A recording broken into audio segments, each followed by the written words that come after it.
বিচারের যে বিজয়, এটা আলটিমেট বিজয়ের এই যে প্রথম ধাপ।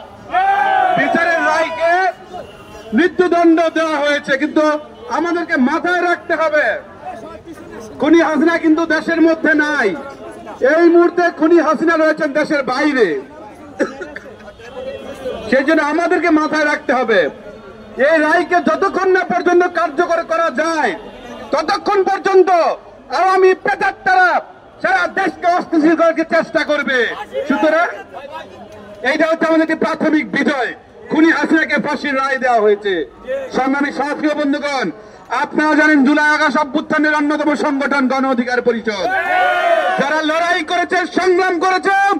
আজকে আমরা স্পষ্টভাবে বলতে চাই, 1400 হত্যা, 30,000 আহত পঙ্গুত্ব মানুষের দায়িত্ব খুনি হাসিনার উপরে বর্তিয়েছে। তার রায় আজকে সারা দেশের মানুষ মিষ্টি বিতরণ করে উদযাপন করছে। আমাদেরকে মাথায় রাখতে হবে, আনন্দে আত্মহারা হলে চলবে না।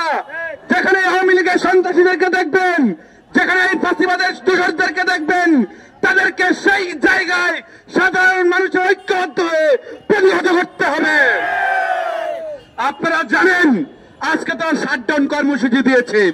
এই শাটডাউন কর্মসূচিকে আওয়ামী প্রেতাত্মাদের জীবনের লকডাউন কর্মসূচি, তাদের জীবনের শাটডাউন করে দেওয়ার জন্য আপনাদেরকে অগ্রণী ভূমিকা পালন করতে হবে।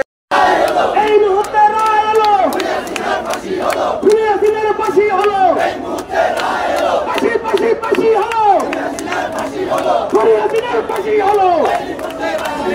এই মুহূর্তে রায় এলো, খুনি হাসিনার ফাঁসি হলো, খুনি হাসিনার ঠিকানা এই বাংলায় হবে না, ফ্যাসিস্টের ঠিকানা এই বাংলায় হবে না, আওয়ামী লীগের ঠিকানা